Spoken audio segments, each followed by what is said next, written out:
Hello, it's Will Glasgow, the Australia's North Asia Correspondent, coming to you from the Great Wall.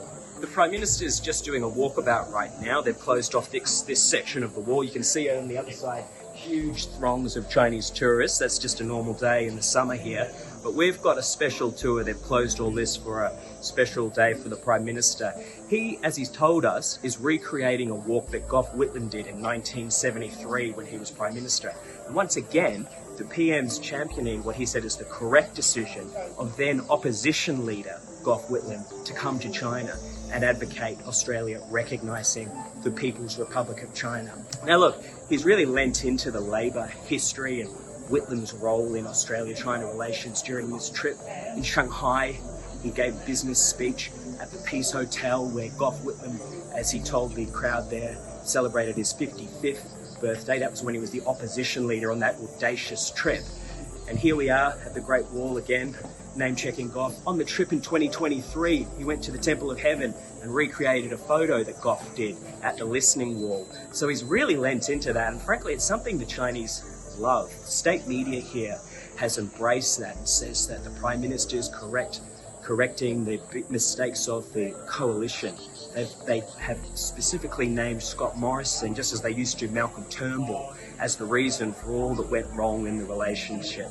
So they love this talk from the Prime Minister about Labor and Whitlam's special ties with China. Now, you need to be pretty parochial to get excited actually about Australia recognising China in 1972. By then, about 60 countries in the world, more than that, had recognised Beijing. It had much more to do in the 70s, that switch that Beijing was making with countries all around the world. That decision had a lot more to do with the breakdown in Beijing's relationship with Moscow during the Cold War. So it's a lot less exceptional than maybe the Prime Minister's presenting and Laborites present. I asked him if he was worried about politicising the relationship. That's something the in opposition, Albanese and then Foreign Ministry spokeswoman Penny Wong used to say about the coalition. He said he's just over here representing the national interest. Well, it's certainly got a Labor tinge today. Anyway, from here, we're going down to Chengdu, to the panda capital, and further away from Beijing, where yesterday the real heart of this trip was. Albanese had more than 2 hours with President Xi, his working meeting, his lunch with Xi, a big honour in the Chinese system, more than 2 hours with Premier Li for a working meeting, another meeting with business leaders, and then a banquet dinner. Now, in that, for all the warm talk about the Prime Minister and the Labour's relationship with China, the Chinese Premier raised what President Xi didn't himself.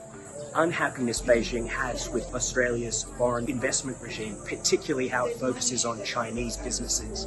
He didn't directly raise the case of Port of Darwin, which the Prime Minister is committed to end the Chinese ownership of, but he spoke in language that made it very clear Beijing is still watching that, and the Global Times in its lead editorial today has singled out that remains a big obstacle in the future of the Australia-China relationship. So they don't want it to get in the way of this happy trip for now, but that's something that's just sleeping there and it's going to come back in the months ahead.